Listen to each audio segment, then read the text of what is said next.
BNP সরকার ক্ষমতায় এসে ১/১১-র কুশীলব অনেককেই গ্রেপ্তার করছে, এরকম দৃশ্য আমরা দেখছি। একাধিক সেনা কর্মকর্তাকে, সাবেক সেনা কর্মকর্তাকে তারা গ্রেপ্তার করেছে, কয়েক দফায় রিমান্ডে নিয়েছে।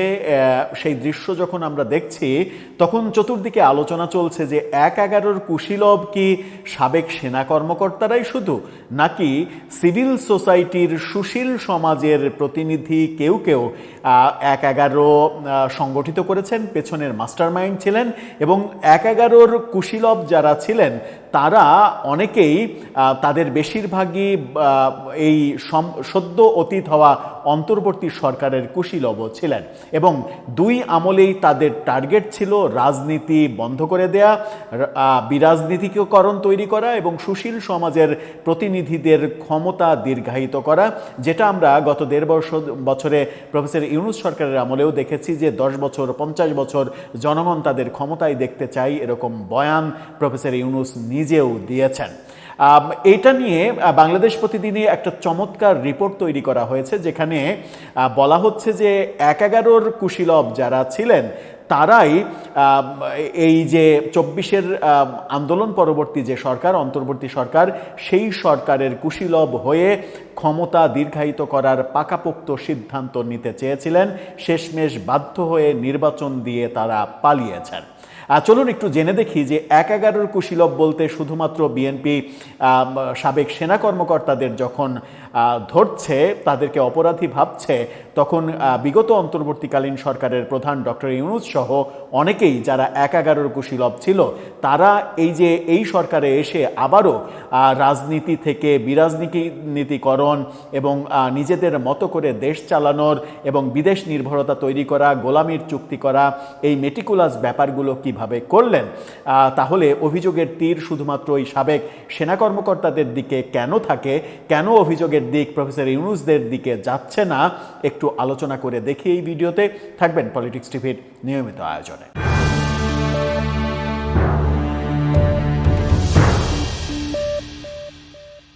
দর্শক, বলছিলাম ১/১১-র কুশীলব এবং এই সদ্য অতীত হওয়া অন্তর্বর্তী সরকারের কুশীলবরা একই ব্যক্তি। সেই আলোচনার আগে একটি মানবিক ব্যাপার বলতে চাই। ফুড ফর অল এই স্লোগান নিয়ে কয়েকজন তরুণ অসহায়, দুস্থ, ক্ষুধার্ত মানুষের পাশে রান্না করা খাবার নিয়ে দাঁড়াচ্ছে। ডেসক্রিপশন বক্সে লিঙ্ক দেওয়া থাকবে, সেখান থেকে অন্তত তাদের চ্যানেলটা সাবস্ক্রাইব করে তাদেরকে অনুপ্রাণিত করবেন, যেন এই মানবিক বার্তাটা দেশের গণ্ডি পেরিয়ে সারা পৃথিবীতে পৌঁছাতে পারে। বলছিলাম ১/১১-র কুশীলবের কথা।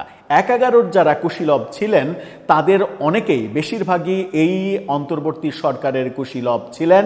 সেটা অন্তর্বর্তী সরকারের মধ্যে সরাসরি সংস্কার কমিশনের সদস্য হিসেবে কিংবা পত্রিকার সম্পাদক হিসেবে পৃষ্ঠপোষকতা দেয়া, এই ব্যাপারগুলো উঠে এসেছে বাংলাদেশ প্রতিদিনের একটা রিপোর্টে।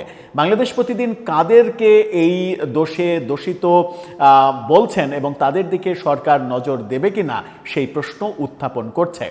তাদের শিরোনামটা দেখে নিন। সেখানে বলা হচ্ছে যে ১/১১ সরকারের সঙ্গে ইউনূস সরকারের যোগসূত্র, অর্থাৎ ওই সরকারের সঙ্গে এই সরকারের যোগসূত্র ছিল। সেখানে তারা দুইজনের ছবি ব্যবহার করেছেন, প্রফেসর ইউনূস এবং ব্রিগেডিয়ার এম সাখাওয়াত হোসেন, তাদের দুজনের ছবি ব্যবহার করেছেন এবং সেই সঙ্গে আরও অনেকের নাম প্রকাশ্যে একেবারে আলোচনা করেছেন। সেখানে তারা বলছেন যে ২০০৭ সালের ১/১১ ষড়যন্ত্রের সঙ্গে জড়িত ছিলেন কিংবা সমর্থন জানিয়েছিলেন এমন বেশ কয়েকজন ব্যক্তি অন্তর্বর্তী সরকারের আমলেও ক্ষমতাবান ছিলেন, যারা দুই অনির্বাচিত সরকারের আমলেই ক্ষমতার কাছাকাছি ছিলেন। তাদের লক্ষ্য ছিল এক এবং অভিন্ন: গণতন্ত্র ধ্বংস করা, অর্থনীতি বিদেশ নির্ভর করা এবং দেশকে বিদেশি শক্তির তাবেদার হিসেবে তৈরি করা। ১/১১-র অধরা নীল নকশা বাস্তবায়নের জন্য এরা গত ১৮ মাসেও ষড়যন্ত্র করেছেন, এমনটা বলা হচ্ছে। এরাই হলেন ১/১১ এবং বিদায়ী অন্তর্বর্তী সরকারের যোগসূত্র স্থাপনকারী। এখন কারা তারা? বিদায়ী সরকারের প্রধান ডক্টর মোহাম্মদ ইউনূস ১/১১-র অন্যতম সমর্থক ছিলেন এবং তাকে কেন্দ্র করেই ১/১১-র নকশাটা চূড়ান্ত হয়েছিল। তার নেতৃত্বেই ১/১১ সরকার গঠিত হওয়ার কথা ছিল। অন্তর্বর্তী সরকারের উপদেষ্টা ব্রিগেডিয়ার জেনারেল অবসরপ্রাপ্ত সাখাওয়াত হোসেন ১/১১ সময় গুরুত্বপূর্ণ নির্বাচন কমিশনার হিসেবে দায়িত্ব পালন করেছেন এবং তিনি নির্বাচন কমিশনার হিসেবে দায়িত্ব পালন করার সময় বাংলাদেশ প্রতিদিন অভিযোগ করছে সেই সময় বিএনপি আওয়ামী লীগ ভাঙার যে চক্রান্তটা হয়েছিল সেই চক্রান্তে তিনিই নেতৃত্ব দিয়েছিলেন। আব্দুল মান্নান ভূঁইয়ার বিএনপিকে অযৌক্তিকভাবে তিনিই বৈধতা দিতে চেয়েছিলেন এমন অভিযোগ এখানে করা হচ্ছে। ২০০৮-এর নির্বাচনে তার ভূমিকা ছিল প্রশ্নবিদ্ধ। ইউনূস সরকারের সংস্কার কমিশনের গুরুত্বপূর্ণ সদস্য ডক্টর বদিউল আলম মজুমদার, যিনি এখন এই ইউনূস সরকারের পক্ষে নানা ধরনের সাফাই গাইছেন, সেই বদিউল আলম মজুমদার ১/১১-র অন্যতম কুশীলব ছিলেন। সেই সময়ও তিনি রাজনৈতিক সংস্কারের নামে বিরাজনীতিকরণ করতে গুরুত্বপূর্ণ ভূমিকা পালন করেছেন। অর্থাৎ রাজনীতিকে জাদুঘরে পাঠানোর যে মেটিকুলাস ডিজাইন সেটা তখনও হয়েছিল, এখনও করেছেন তারা, ওই একই ব্যক্তি। এছাড়া সৈয়দা রিজওয়ানা হাসান সহ অন্তত ৭ জন অন্তর্বর্তী সরকারের সময় গুরুত্বপূর্ণ ভূমিকা পালন করেছেন যারা ১/১১-র সময় অন্যতম কুশীলব ছিলেন।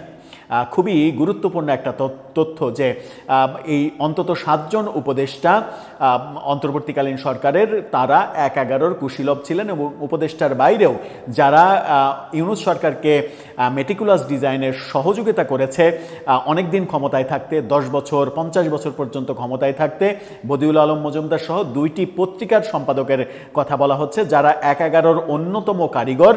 এবং এই ২টি পত্রিকা, একটি বাংলা শীর্ষস্থানীয় পত্রিকা এবং একটি ইংরেজি শীর্ষস্থানীয় পত্রিকা, যে পত্রিকা দুটির সম্পাদক দুজনের একজন আবার প্রফেসর ইউনূস যখন পদত্যাগ করার গুঞ্জন তুললেন, একটা নাটক করলেন, তখন পত্রিকাতে বিশেষ কলাম লিখলেন এই সম্পাদক যে প্লিজ আপনি যাবেন না, আপনি থেকে যান। পরবর্তীতে দেখা গেল যে সেই দুটি পত্রিকার উপরে দুর্যোগ নেমে আসলো এবং সেই প্রফেসর ইউনূস সরকারের আমলেই সেটা হলো। ১/১১-র সময় -2-র ফর্মুলা যেটা বলছিলাম যে কান্নাকাটি করা, কলাম লেখে প্রফেসর ইউনূস যায়েন না, থাকেন। ২০০৭ সালেও ২ সংবাদপত্র -2 ফর্মুলার পক্ষে ২ নেত্রীকে সরে যেতেই হবে শিরোনামে প্রথম পৃষ্ঠায় সম্পাদকীয় প্রকাশ করেছিলেন। অর্থাৎ রাজনীতিকে বিরাজনীতিকীকরণ করার যে প্রচেষ্টা, সেই প্রচেষ্টাগুলো এই ব্যক্তিগুলো এক জায়গায় হয়ে করেছিলেন এবং প্রফেসর ইউনূস ছিলেন ১/১১-র প্রধান পরিকল্পক। পরবর্তীতে তিনি রাজনৈতিক দল করবেন এই কারণে তখনকার সরকারের প্রধান হিসেবে দায়িত্ব পালন করেননি।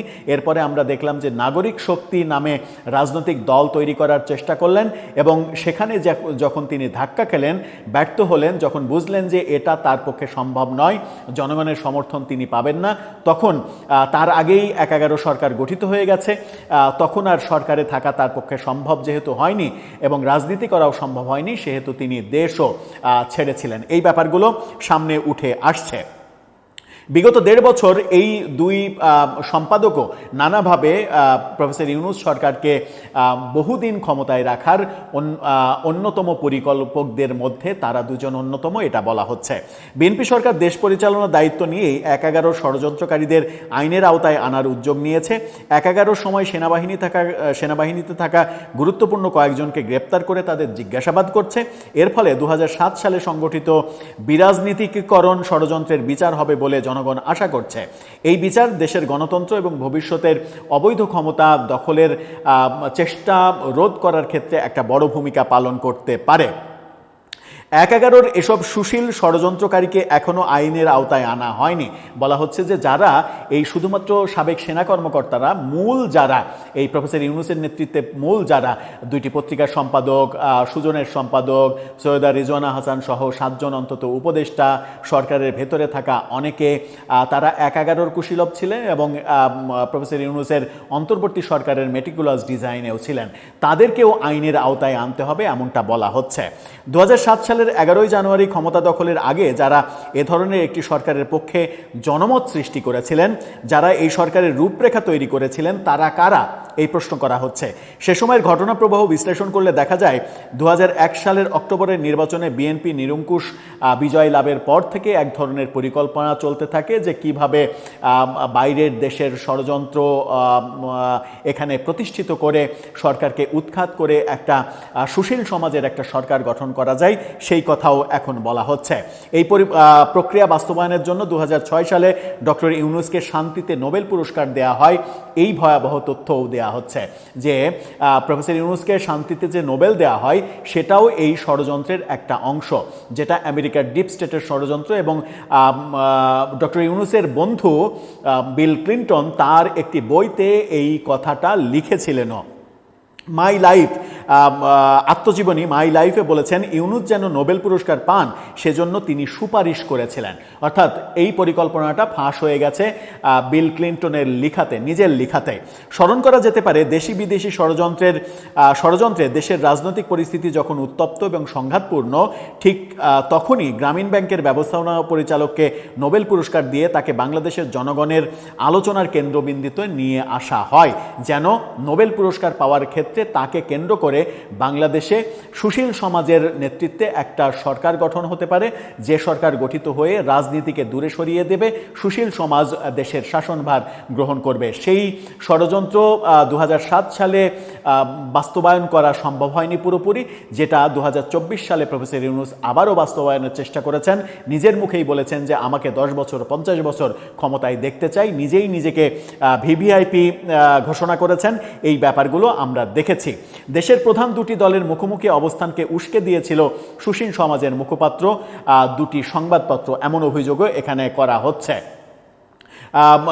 প্রফেসর ইউনূসের সরকার প্রথম 10 মাস নির্বাচনের বিরুদ্ধে ছিল, নির্বাচন করতে চায়নি। তারা অনেক দিন ক্ষমতায় থাকতে চেয়েছে, কিন্তু যখন তারা দেখেছে যে কেউই তাদের পক্ষে নয়, সেনাবাহিনী থেকে শুরু করে কোনো রাজনৈতিক সমর্থনই তারা পাচ্ছে না, তখন তারা বাধ্য হয়ে নির্বাচন দিয়ে চলে যেতে বাধ্য হয়েছে। ইউনূস সরকার দেশকে পিছিয়ে দিয়েছে অন্তত 20 বছর, যেটা 11 সরকার অন্তত 10 বছর পিছিয়ে দিয়েছিল। দাবি করা হচ্ছে যে ইউনূস সরকার সেই পিছিয়ে দেওয়াটা আরও 20 বছর পিছিয়ে দিয়েছে। অর্থাৎ ইউনূস সরকার যে লেকচারগুলো আমাদেরকে শুনিয়েছেন, যে স্বপ্নগুলো আমাদেরকে দেখিয়েছেন, সেগুলো বাস্তবায়ন তো অনেক দূরের কথা, দেশকে 20 বছর পিছিয়ে দিয়েছেন। আদতেই 20 বছর তত্ত্বটা ঠিক না, অন্ততপক্ষে বলা যায় যে দেশকে 50 বছর তিনি পিছিয়ে দিয়েছেন। এই দেশটাকে আবার সামনের দিকে নিয়ে যেতে হলে অনেক বেশি পরিশ্রম করতে হবে রাজনৈতিক সরকারগুলোকে। লক্ষ্য করলে দেখা যায় অন্তর্বর্তী সরকারের ভেতরে যারা শেষ মুহূর্ত পর্যন্ত নির্বাচন বানচালের চেষ্টা করেছিলেন, তারা সবাই 1/11 কুশীলব হিসেবে কাজ করেছিলেন। নির্বাচন নয়, আগে সংস্কার, জনগণ চায় আমরা আরও 50 বছর ক্ষমতায় থাকি, শুধু নির্বাচন দেওয়ার জন্য আমরা ক্ষমতায় বসিনি, এই কথাগুলো যারা 1.5 বছর অবিরাম বলে গেছেন, তারা সবাই 1/11 সঙ্গেও সম্পৃক্ত ছিলেন। 1/11 লক্ষ্য অর্জনের জন্য তারা এবারও চেষ্টা করেছিলেন, আবার গণতন্ত্রকে বিপদাপন্ন করার ষড়যন্ত্র করবেন বলে চেষ্টা করেছেন। এদের বিরুদ্ধে ব্যবস্থা না নিলে বাংলাদেশে গণতন্ত্র, জনগণের অধিকার নিরাপদ নয়, এমন মন্তব্য করছে বাংলাদেশ প্রতিদিন তাদের এই রিপোর্টে। বাংলাদেশ প্রতিদিন তাদের বিশেষ প্রতিনিধির লেখা এই রিপোর্টে যে দাবি করছে, সেই দাবির আমার মনে হয় যে অনেকাংশেই এই দাবির সত্যতা রয়েছে, কারণ আমরা একেবারে দিনের আলোর মতো স্পষ্ট দেখতে পাই যে এই সরকারের অনেকেই 1/11 সময় নানা ধরনের কলকাঠি নাড়িয়েছিলেন, এবং সেই প্রধান কলকাঠি নাড়িয়েছিলেন প্রফেসর ইউনূস, এবং তার নোবেল প্রাপ্তিকে কেন্দ্র করেই সব কিছু সাজানো হয়েছিল।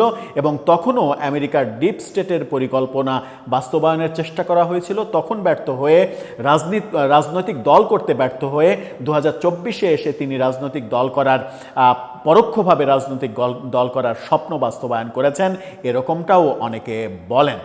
তার ব্রেন চাইল্ড হিসেবে একটা রাজনৈতিক দলকে তৈরি করা, তাদেরকে নির্বাচনে একটা ভালো অবস্থানে নিয়ে যাওয়া, এই ব্যাপারগুলো প্রফেসর ইউনূস নিজে হাতে করেছেন বলেও মনে করেন। এবং তাদের মূলত উদ্দেশ্য ছিল অনেক দিন ক্ষমতায় থেকে রাজনৈতিক দলগুলোকে নিশ্চিহ্ন করে দেয়া, এবং নিজের পছন্দ মতো নিজের তৈরি করা দলকে রাষ্ট্র ক্ষমতায় একটা সময় আনার উপযোগী না করা পর্যন্ত তিনি নিজেই ক্ষমতায় থাকবেন, এরকম পরিকল্পনা ছিল, এটা অনেকেই মনে করেন।